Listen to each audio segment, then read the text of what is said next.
Shalom saudara, mohon maaf ada kendala teknis tapi tidak menghancurkan atau tidak menghilangkan sukacita kita, keinginan kita untuk memuji Tuhan. Haleluya, ajaib kau Tuhan.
kasih ya Bapak, terima kasih Tuhan Yesus.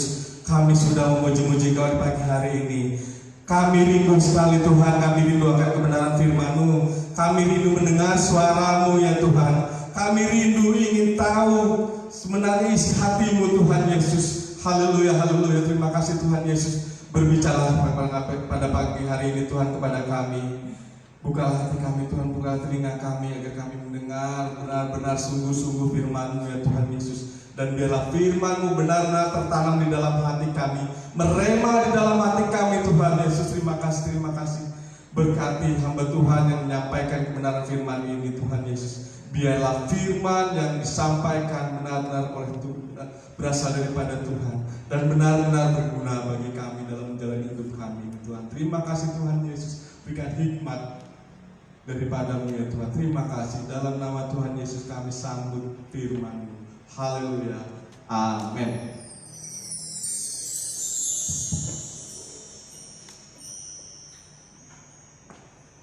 Shalom. Selamat pagi Ibu Bapak yang dikasihi Tuhan. Saudaraku yang ada di rumah masing-masing, pada pagi hari ini kita masuk di minggu pertama di bulan yang kedua. Sepanjang bulan Februari ini kita akan berbicara tentang cinta. Saudaraku yang dikasihi Tuhan, kiranya saudara yang ada di rumah yang mengikuti ibadah pada pagi hari ini tetap memiliki cinta dan merasa bahwa hidupnya dicintai. Saudaraku yang dikasihi Tuhan, biarlah kita pada pagi hari ini melihat bahwa cinta kasih Tuhan itu ada bersama-sama dengan kita di tengah-tengah situasi dan musim kehidupan kita. Sekali lagi shalom. Shalom. Jemaat GBS Purwokerto yang kami kasihi, saudaraku seiman yang ada dimanapun saudara hari ini. Firman Tuhan berkata dalam Roma 12 ayat 9 dan 10, hendaklah kasih itu jangan pura-pura.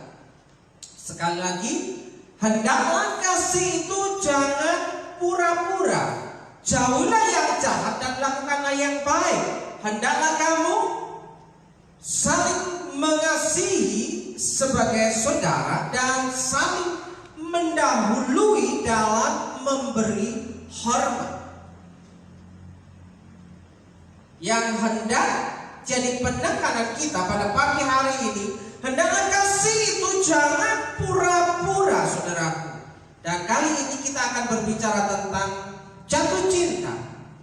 Cinta, jatuh cinta. Cinta dengan sejuta rasa. Saudaraku, apakah saudara hari ini masih memiliki cinta?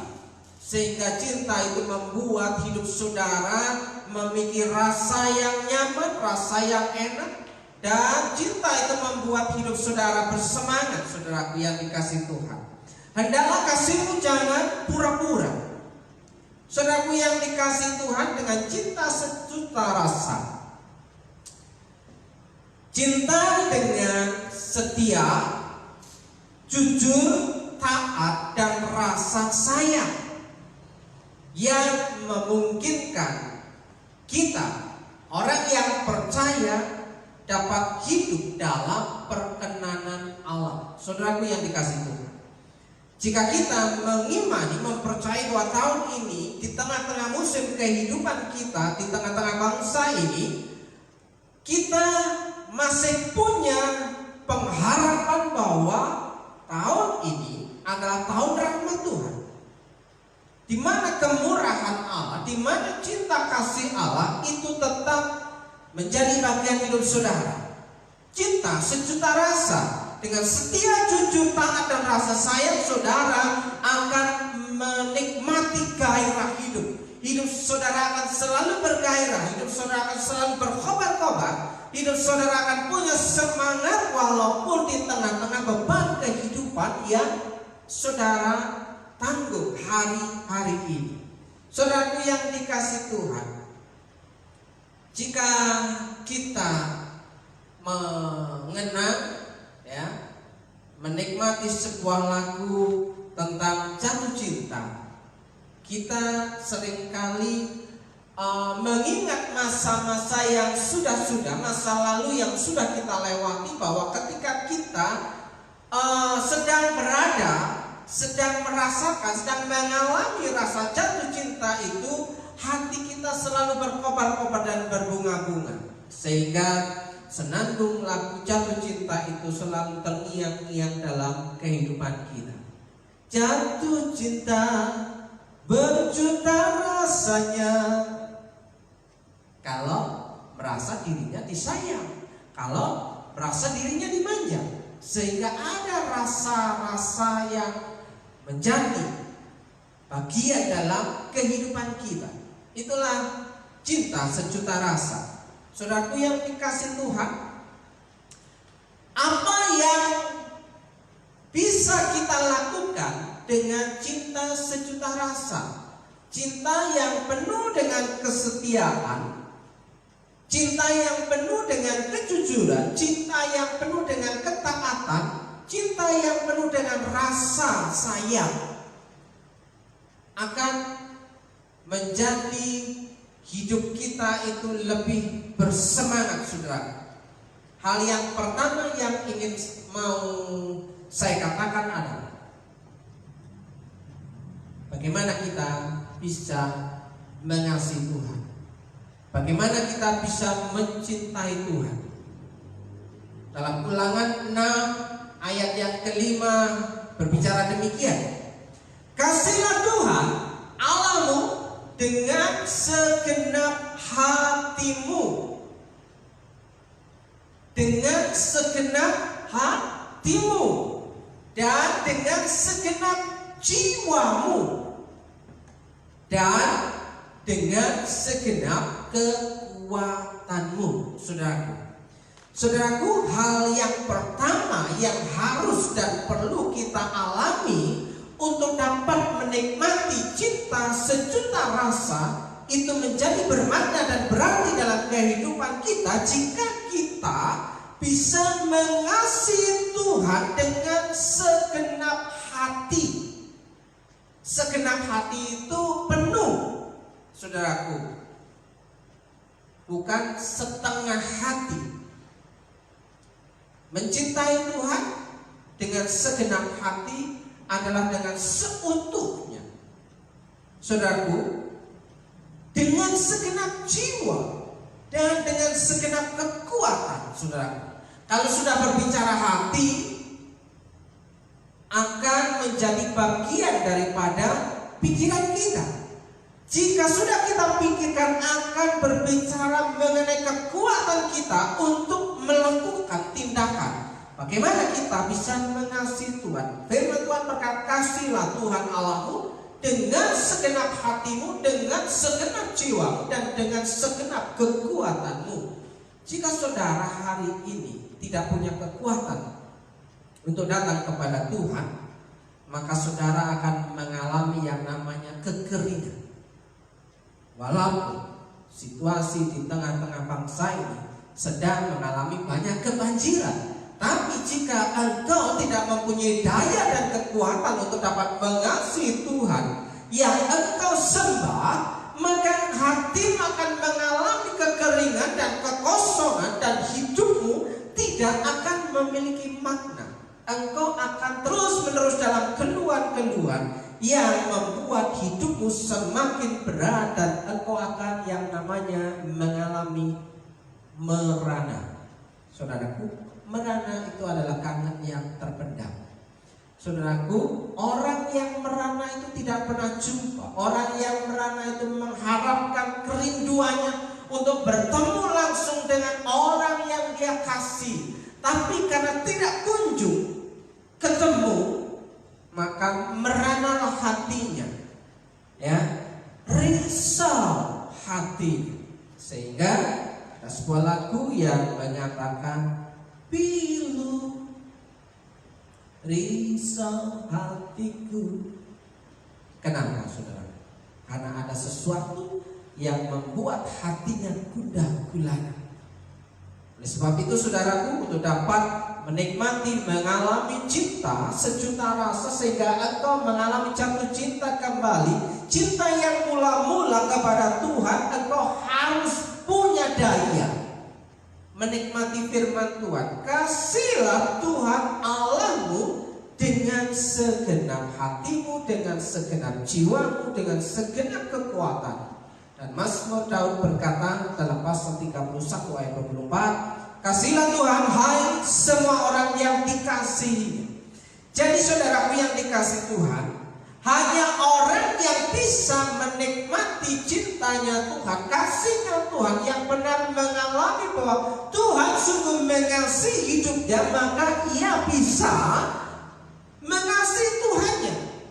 Jika engkau belum merasakan, menikmati cintanya Tuhan, kasihnya Tuhan dalam kehidupanmu, tidak mungkin engkau bisa mengasihi Tuhan. Kalau engkau belum sadar bahwa Tuhan begitu sangat sayang dalam hidupmu, maka engkau tidak mungkin punya daya dan kekuatan untuk menghampiri Tuhan, karena engkau belum mengalami Tuhan. Makanya firman Tuhan berkata, kasihlah Tuhan hai semua orang yang dikasihinya. Tuhan menjaga orang-orang yang setiawan. Orang yang jatuh cinta itu akan menjaga, selalu memantau, mengawasi orang yang dia cintai, saudara. Tidak mungkin orang mencintai itu cuek. Tidak mungkin orang yang mencintai itu tidak memperhatikan orang yang dia cintai. Tapi orang yang mencintai akan selalu memantau dan memikirkan siapa yang dia cintai, saudara. Sehingga di sini Tuhan menjaga orang-orang yang setiawan. Orang-orang yang setia itu selalu dipantau oleh Tuhan. Bukan berarti orang-orang yang tidak setia juga, mereka juga dipantau oleh Tuhan. Tapi bagiannya berbeda, saudara. Tetapi orang-orang yang berbuat congkak diganjarnya dengan tidak tanggung-tanggung.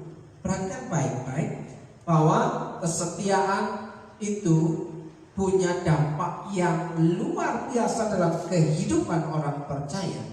Bahwa Tuhan memperhatikan, Tuhan menjaga, Tuhan mengcover, Tuhan mensuplai.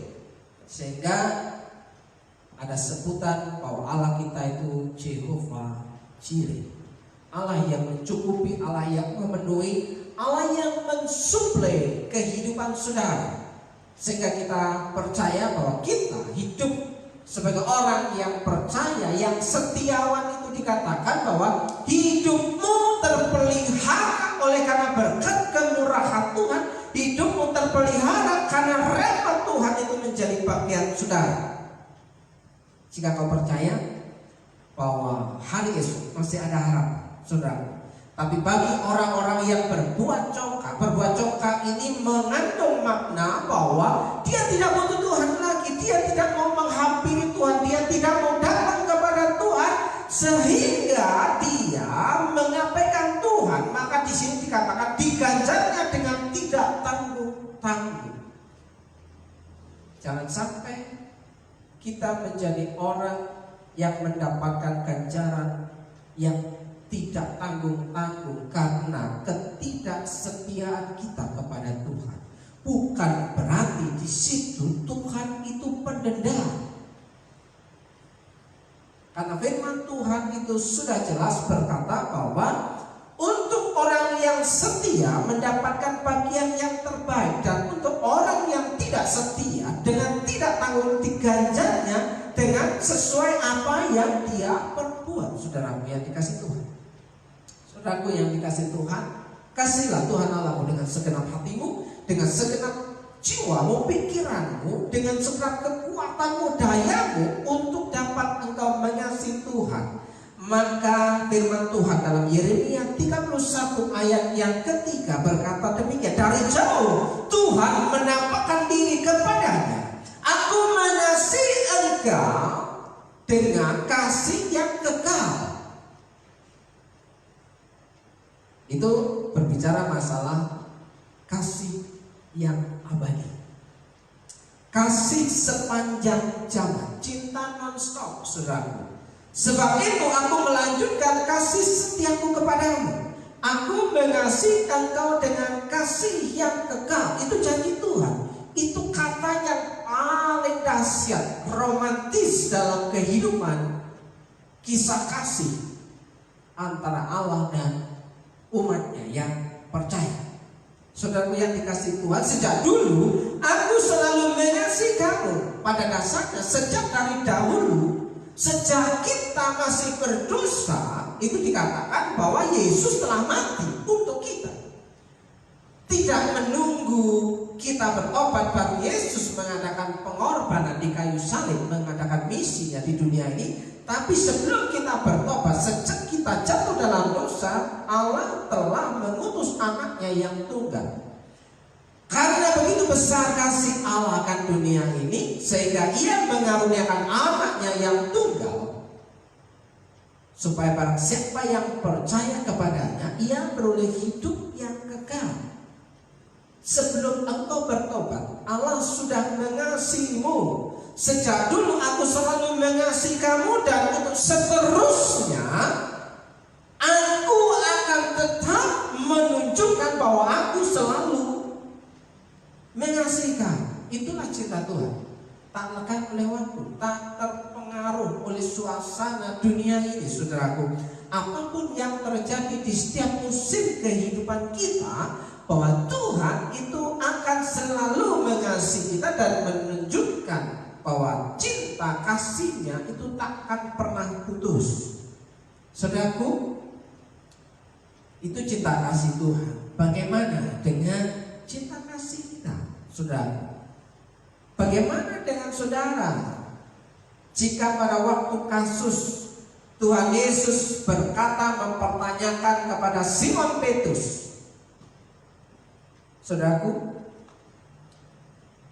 ketika Tuhan Yesus bertanya kepada Simon Petrus, "Hai Simon, apakah engkau mengasihi aku?" Jika Tuhan Yesus bertanya kepadamu pada hari ini, saudara, apakah engkau mengasihi aku? Apakah kita akan menjawab seperti Petrus? "Ya Tuhan, aku mengasihimu." Engkau tahu. Sampai 3 kali, saudara. Sampai 3 kali Yesus bertanya kepada Petrus, "Simon Petrus, apakah engkau mengasihi aku melebihi daripada yang lain?" "Benar Tuhan, aku mengasihimu." Sampai yang ketiga kali Yesus bertanya kepada Simon, "Apakah engkau mengasihi aku?" Simon tidak langsung menjawab. Dia tertunduk, dia merenung. Mengapa Yesus mempertanyakan bahwa ia mengasihi Tuhan? Saudaraku, cinta itu bukan hanya sekedar kata-kata, tapi cinta itu adalah sebuah tindakan. Cinta itu berbicara masalah hati, pikiran, dan kekuatan untuk melakukan suatu tindakan. Jika engkau mengasihi Tuhanmu hanya sebatas "aku mengasihimu Tuhan", itu jawaban pertama dan kedua yang dilakukan oleh Petrus. Sampai Petrus harus berkata, "Apakah engkau gak percaya?"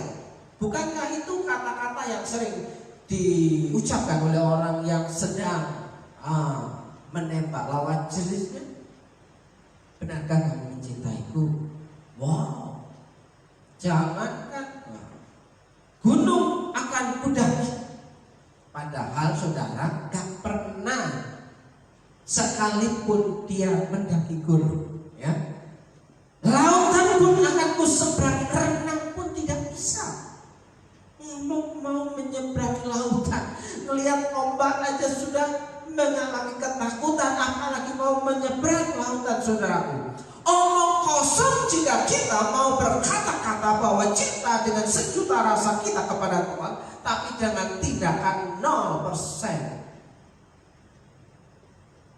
Hari ini saya mau mengingatkan saudara bahwa Allah sungguh mengasihi hidup saudara. Di tengah-tengah kesulitan ini Allah memelihara hidup saudara. Di tengah-tengah situasi pekerjaan yang semakin rumit, Tuhan masih masih memberkati pekerjaan hidup saudara. Saudara masih bisa makan hari ini, saudara masih sehat, saudara masih bisa bekerja, saudara masih bisa bepergian, dan saudara masih bisa menikmati pekerjaan saudara. Di luar sana banyak pengangguran saudara. Tapi engkau yang hari ini dapat menikmati cinta kasih Tuhan, karena itu adalah good, ya, sesuatu yang baik yang dilakukan Allah. Rahmat Tuhan terjadi dalam kehidupan saudara. Apapun situasi kondisimu, tak dapat mengurangi cinta kasih Tuhan, karena sejak dahulu Allah berkata, aku selalu mengasihi kamu, dan untuk seterusnya, terus menerus, continue. Ya, Allah tak akan pernah berhenti mengasihimu. Makanya sebagai orang yang beriman, sebagai orang yang percaya kepada Tuhan Yesus, harusnya kita memiliki semangat yang berbeda dengan yang lain. Kenapa? Karena kita menikmati berkat kemurahan Tuhan dalam kehidupan kita, bahwa hari ini Tuhan masih menolong, memelihara hidup kita. Saudaraku yang dikasihi Tuhan, hal yang kedua adalah bagaimana kita bisa menikmati cinta sejuta rasa. Itu bisa kita lakukan. Yang kedua adalah mengasihi pasangan. Saudaraku, yang pertama, orang bisa mengasihi Tuhan karena sudah mendapatkan cinta kasih Tuhan. Baru setelah itu seseorang akan bisa mengasihi pasangannya. Saudara, tidak mungkin orang bisa mengasihi pasangannya dengan sungguh-sungguh kalau dia tidak mengasihi Tuhan. Makanya saudaraku, dalam konseling pernikahan diberikan pengarahan bahwa engkau harus punya pasangan yang sepadan, punya pasangan yang seimbang, supaya berkat itu tetap terhalang. Karena doa orang benar, di situ dikatakan bahwa sebagai laki-laki, kalau dia menghargai pasangannya, doanya tidak terhalang. Apa yang dia naikkan kepada Tuhan itu dijawab Tuhan. Apa yang dilakukan diberkati Tuhan. Makanya miliki cinta sejuta rasa, bahwa engkau dapat mengasihi Tuhan Allahmu, dan baru bisa kemudian engkau mengasihi pasangan. Saudaraku, 1 Korintus 7 ayat 16, sebab bagaimanakah engkau mengetahui, hai istri, apakah engkau tidak akan menyelamatkan suamimu? Berbicara masalah istri, berbicara masalah wanita, berbicara masalah seorang ibu. Apakah engkau tidak akan menyelamatkan suamimu? Ini sikap seorang istri yang mengasihi Tuhan. Dia akan mengasihi suaminya sehingga suaminya hidupnya selamat. Atau bagaimanakah engkau mengetahui, hai suami, apakah engkau tidak akan menyelamatkan istrimu? Seorang suami yang mengasihi Tuhan, dia akan mengasihi istrinya dan menyelamatkan istrinya. Jadi saudaraku, mengasihi Tuhan itu nomor 1. Mengasihi Tuhan itu prioritas. Untuk bisa mengasihi pasangan, dia harus bisa mengasihi Tuhan. Untuk bisa mengasihi Tuhan, karena dia sudah mengalami cinta kasih Tuhan. Tanpa cinta kasih tidak mungkin seseorang dapat mengasihi Tuhan dan mengasihi pasangan.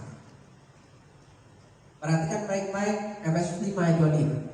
Hai suami, kasihlah istrimu sebagaimana Kristus telah mengasihi jemaat. Bagaimana Kristus Tuhan mengasihi jemaat? Dia menyerahkan dirinya, saudaraku, walaupun jemaatnya, umatnya itu seringkali tidak mengabaikan cintanya Tuhan. Buktinya apa? Saudaraku, ingat perjalanan Via Dolorosa, perjalanan Yesus ketika menuju Bukit Kalvari, menuju Bukit Tengkorak, menuju tempat tiang gantungan di kayu salib. Di sepanjang jalan Yesus itu diolok-olok, Yesus itu diludahi, Yesus itu ditampar, Yesus itu dicambuk, Yesus itu dimaki-maki. Saudaraku, tapi Yesus dengan cintanya yang luar biasa dahsyat, ia tetap berjalan memikul salib itu ke atas bukit. Dia tetap berjalan dengan cintanya, dia tidak membalas. Dia tetap berjalan walaupun disakiti. Itulah mencinta hingga terluka. Saudaraku, ini yang namanya mencinta hingga terluka. Karena Yesus mencintai hidup saudara dan saya, dia tidak berhenti di tengah jalan Via Dolorosa, dan dia akan membalikkan, memporak-porandakan seperti dia memporak-porandakan di bait Allah pada waktu ada jual beli hewan kurban. Tapi ketika Yesus menuju tiang gantungan, Yesus tetap berjalan karena kasihnya. Kalau pada waktu itu Yesus bertindak melawan misinya, habis sudah kita, saudara. Dia tidak akan mati. Dia masih tetap ada dalam kehidupannya, dan kita tetap masih ada dalam kehidupan dosa kita. Tapi saudara, karena Yesus mencintai saudara dan saya, dia tetap berjalan menuju tiang gantungan itu untuk saudara dan saya, sehingga di situ ada luka, ada darah yang tercurah. Itu mencinta sampai berdarah-darah, saudaraku. Jika engkau belum sampai berdarah-darah, belum seberapa besar cintamu kepada pasanganmu, apalagi cintamu kepada Tuhan. Saudaraku, bayangkan saudaraku, banyak orang mencintai karena alasan dia juga dicintai. Bagaimana saudaraku jika engkau mencintai seseorang tapi orang itu tidak pernah mencintaimu, apakah engkau akan tetap mencintai dia? Itu namanya cinta bertepuk sebelah tangan, saudaraku. Ya, berseberangan, tak pernah ketemu, saudaraku. Tapi Yesus sudah menetapkan bahwa dia sejak dulu mengasihi engkau dengan kasih yang kekal. Maka itu diteruskan kepada pasangan. Engkau dapat mengasihi pasanganmu karena engkau juga mengasihi Tuhan. Hai suami, kasihilah istrimu sebagaimana Kristus telah mengasihi jemaat dan telah menyerahkan dirinya baginya. Pertanyaan pertama adalah, apakah engkau hai pria, hai suami-suami, apakah engkau benar mengasihi istrimu sampai engkau menyerahkan hidupmu kepada pasangan? Totalitas. Kolose 3 ayat 19, hai suami-suami kasihilah istrimu dan janganlah berlaku kasar terhadap dia. Saudaraku, mungkin kita pernah jatuh dan sering jatuh memperlakukan dengan kasar pasangan kita. Jika kita kembali kepada cinta kasih Tuhan, kita harus sadar betapa kita sering memperlakukan Tuhan itu juga dengan cinta yang kasar. Bukan cinta yang kasar, tapi cenderung kita melukai hati Tuhan. Kenapa?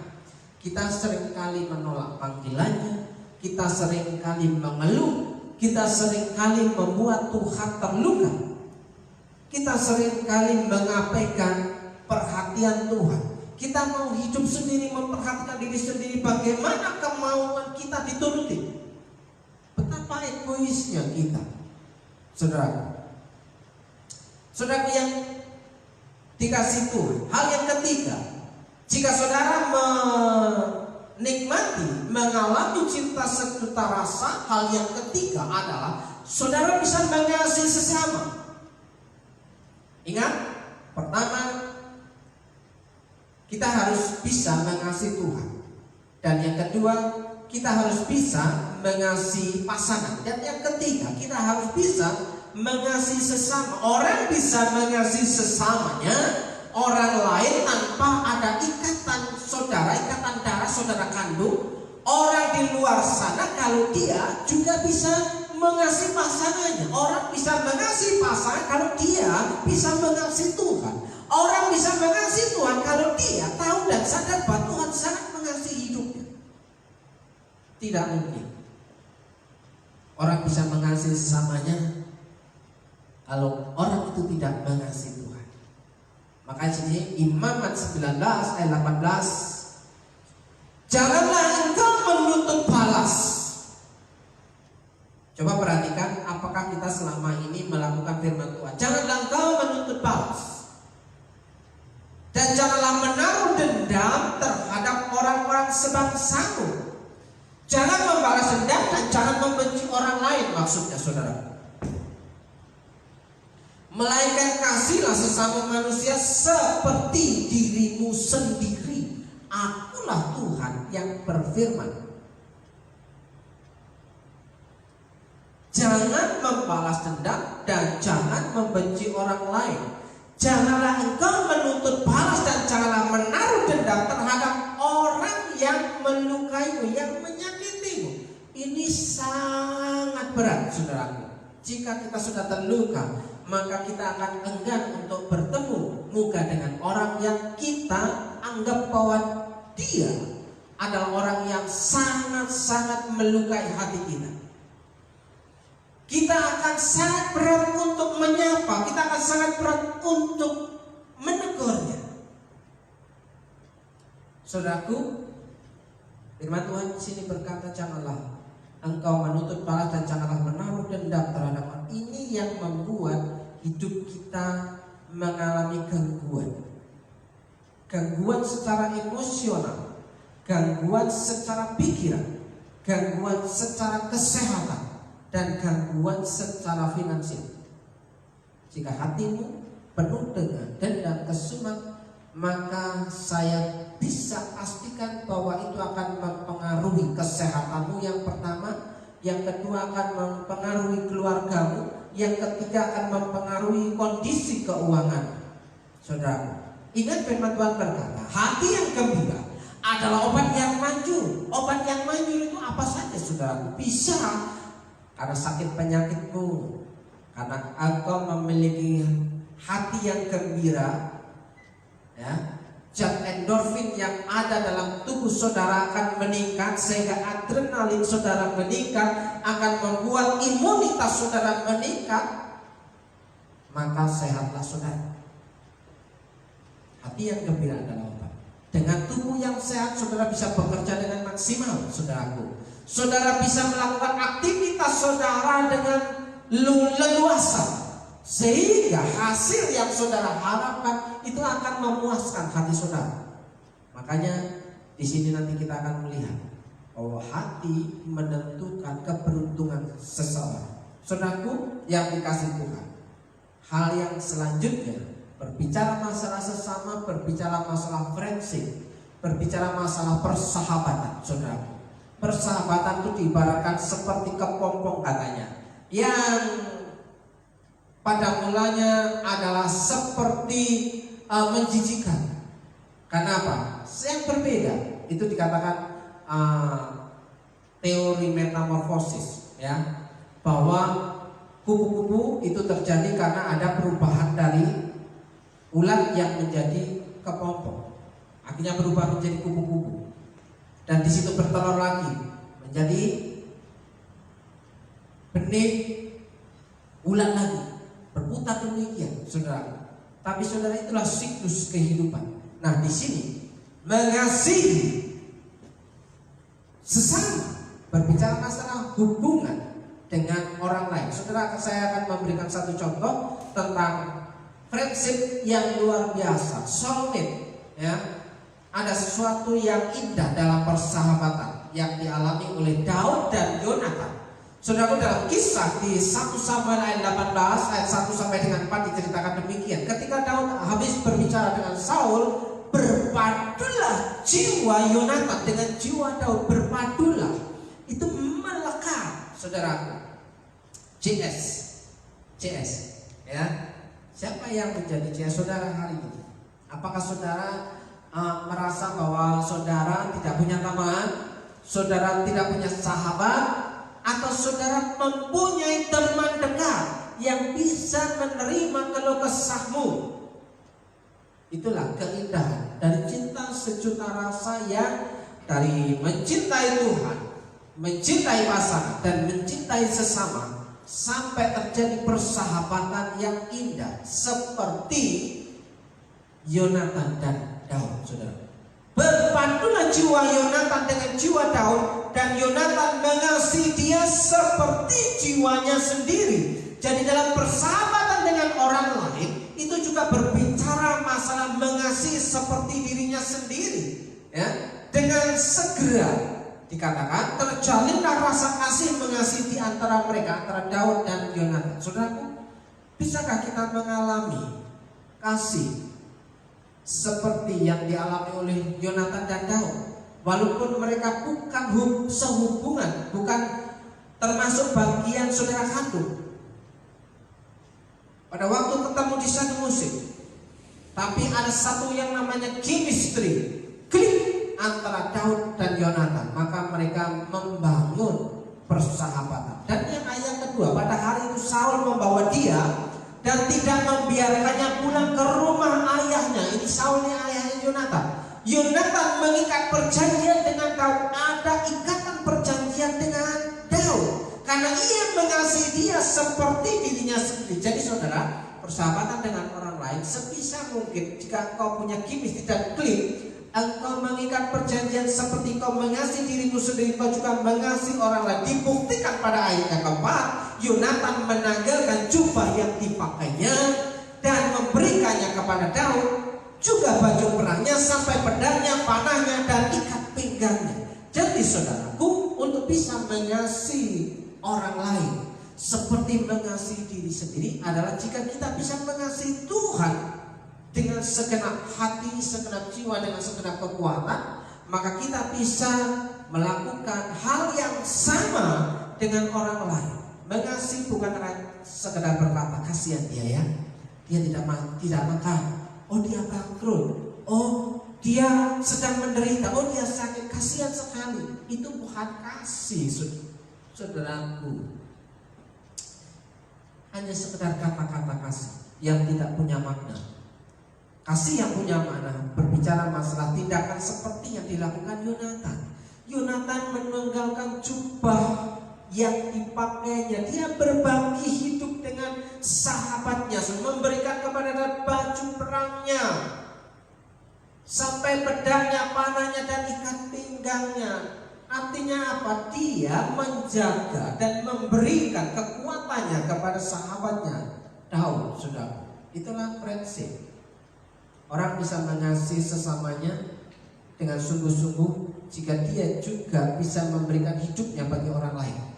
Saudaraku, jangankan untuk mengasihi orang lain, saudara, mengasihi saudaranya pun susah. Jangankan untuk mengasihi saudaranya, mengasihi dirinya sendiri aja susah setengah mati. Apa buktinya, saudara? Buktinya adalah jika engkau selalu mengeluh dan tidak bisa menikmati hidupmu, engkau tidak bisa menikmati jerih lelahmu, di situ engkau tidak bisa mengasihi hidupmu sendiri, tidak bisa mengasihi dirimu sendiri. Kenapa? Karena engkau pelit dengan dirimu sendiri. Untuk makan saja engkau perhitungan dengan dirimu sendiri, dengan mulutmu sendiri pun engkau sangat perhitungan. Bagaimana engkau bisa mengasihi pasanganmu? Bagaimana engkau bisa mengasihi orang lain yang bukan saudaramu? Tidak mungkin. Dan itu bisa terjadi. Engkau bisa mengasihi dirimu, engkau bisa mengasihi pasanganmu, engkau bisa mengasihi orang lain jika engkau bisa mengasihi Tuhan. Engkau bisa mengasihi Tuhan karena engkau mendapatkan rahmat Tuhan, karena Tuhan sangat mengasihi, dan engkau sadar bahwa Tuhan itu sangat mengasihi saudara. Dan hari ini, saudaraku, saya ingin mengatakan bahwa kasih tanpa kemunafikan. Hendaklah kasih itu jangan pura-pura. Sekali lagi saya mau mengingatkan saudara dan hidup saya sendiri, bahwa hendaklah kasih itu jangan pura-pura. Kasih tanpa kemunafikan. Lebih minta disimulasi. Jadi kasih Kasih itu bukan hanya sekedar simulasi yang dibuat-buat, saudara. Pura-pura. Banyak orang pura-pura mengasihi. Di sini ada datanya bahwa jauhlah yang jahat dan lakukanlah yang baik. Roma 12 ayat yang ke-9. Itu punya pengertian yang pertama bahwa kasih itu jangan berpura-pura, jangan pura-pura, jangan hanya simulasi lifestyle yang hanya sekedar membuat hidup saudara tidak menghidupi secara terus-menerus. Dan yang kedua adalah kasih itu tanpa kemunafikan itu. Munafik itu sepertinya baik tapi isinya jahat. Dan di situ ada indikasi lagi bahwa kasih tanpa kemunafikan, kasih yang tidak pura-pura itu adalah kasih yang tanpa penipuan, kasih yang tanpa modus. Ya, ada banyak orang mengasihi karena dia modus, saudara. Ada banyak orang pura-pura mengasihi karena ada roh penipuan, jiwa penipu ada di dalamnya, sehingga dia akan mengambil keuntungan daripada dia berpura-pura mengasihi orang lain. Jadi apa yang seharusnya kita lakukan adalah kasih itu jangan pura-pura, adalah kasih itu asli, sungguh-sungguh ikhlas dan sempurna. Bagaimana kita bisa mengasihi dengan sempurna? Banyak orang berkata tidak mungkin. Tapi firman Tuhan berkata, jika engkau sudah mengalami kasih Tuhan, engkau bisa mengasihi orang lain dengan sungguh-sungguh, bisa mengasihi orang lain dengan ikhlas, bisa mengasihi pasanganmu dengan kasih yang murni, dengan kasih yang sejati, dengan kasih yang tanpa batas, dengan kasih unconditional. Jadi tanpa ada embel-embelnya, walaupun situasi yang berbeda, engkau akan tetap dapat mengasihi. Saudaraku yang dikasih Tuhan, dompet yang kosong seringkali membuat orang menjadi pusing tujuh keliling. Jika tidak percaya, berarti dompet saudara akan selalu penuh dengan uang. Tapi pada suatu ketika jika dompet saudara tidak ada uang, tidak ada isinya, maka apa yang saudara rasakan? Jadi dompet yang kosong seringkali membuat seseorang menjadi pusing tujuh keliling, dan mereka bingung bagaimana caranya untuk dapat mengisinya dengan uang yang banyak, dengan segala daya upaya dan kerja keras supaya dompetnya terisi dengan uang. Namun ada yang lebih berbahaya daripada dompet yang kosong, saudara. Lebih berbahaya dari sekedar dompet kosong, yaitu hati yang kosong, pikiran yang kosong. Pernahkah kau merasa hatimu hampa? Saudara, jika hatimu hampa, pikiranmu kosong, maka engkau akan menjadi orang yang lilung, tidak punya semangat dan daya. Bagaimana kau bisa mengasihi Tuhan? Karena kau pun tidak punya semangat. Dan di sini dikatakan, saudara, saya mendapatkan sesuatu hal, dan akibatnya adalah harapan yang kosong, hati yang kosong, pikiran yang kosong. Akibatnya adalah harapan yang kosong. Oleh sebab itu, milikilah hati yang penuh dengan iman percaya kepada Tuhan yang memungkinkan hidup kita maksimal dan penuh dengan harapan yang lebih baik. Isi hatimu dengan iman percaya kepada Tuhan, dan itu akan memungkinkan hidupmu penuh dengan warna. Seperti halnya topik pada hari ini, jatuh cinta sejuta rasa. Isi hatimu dengan iman percaya. Amsal 4 ayat 23, jagalah hatimu dengan segala kewaspadaan, karena dari situlah terpancar kehidupan. Jagalah hatimu dengan segala kewaspadaan. Sekali lagi saudaraku, yang terutama sekali, jagalah hatimu, karena hatimu mempengaruhi segala sesuatu dalam hidupmu. Hatimu mempengaruhi segala sesuatu dalam hidupmu. Maka perlu dijaga hatimu dengan segala kewaspadaan. Jagalah hatimu baik-baik, sebab hatimu menentukan jalan hidupmu. Saudaraku, saya pernah tulis buku saku bahwa hatimu menentukan kesuksesanmu. Hatimu menentukan keberuntunganmu. Saudaraku, jika engkau mau beruntung dan jika engkau mau berhasil, jaga hatimu baik-baik. Sing hati-hati bab apa sing kau pikir. Sebab uripmu kuwi ditata dening pikiranmu. Pikiran yang jernih itu timbul dari hati yang jernih. Jika hatimu ada firman, jika hatimu ada kebenaran, jika hatimu ada iman percaya, maka pikiranmu akan jernih. Dan hikmat itu akan berjalan menuntun hidupmu dan tindakan-tindakan. Saudaraku yang dikasih Tuhan, pagi hari ini saudara pastikan bahwa di sepanjang bulan ini saudara akan belajar tentang bagaimana itu cinta, bagaimana itu kasih, bagaimana kita bisa mengasihi Tuhan, bagaimana kita bisa mengasihi pasangan, bagaimana kita bisa mengasihi orang lain. Itu ditentukan dari hatimu. Jagalah hatimu dengan segala kewaspadaan, karena dari situlah terpancar kehidupan. Hatimu mempengaruhi jalan hidup. Hatimu mempengaruhi keberuntungan. Hatimu mempengaruhi jalan hidupmu dan kesuksesan. Dalam berkat nama Yesus, saya mau berdoa untuk saudara yang hari ini beribadah, yang melihat, menonton live streaming ibadah pada pagi hari ini, dan apapun yang menjadi pergumulan saudara, tatalah hatimu, tatalah pikiranmu, jagalah hatimu, jagalah pikiranmu, karena di situ engkau dapat menerima kebenaran. Terimalah firman Tuhan dengan lemah lembut taruh dalam hatimu, sehingga hatimu muncul iman dalam pikiranmu. Dalam pikiranmu engkau akan melakukan tindakan-tindakan, sehingga itu akan menjadi karakter. Dalam berkat nama Yesus, saya mau berdoa untuk saudara.